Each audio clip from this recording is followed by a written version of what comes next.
Aquela figueira que amaldiçoou acabou murchando. Pedro, você me viu caminhar sobre as águas e tá surpreso com isso?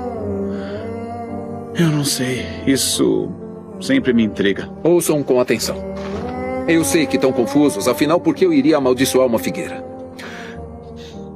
Devem ter fé. Vocês já ouviram muitos rabinos falarem sobre mover montanhas? Obstáculos ou situações impossíveis que nos impedem de buscar ou confiar em Deus. E em verdade, se alguém disser a este monte aqui, levante-se e atire-se no mar, e não duvidar em seu coração, exatamente assim será feito. Tudo o que pedirem em oração, creiam que vocês já receberam, e será de vocês.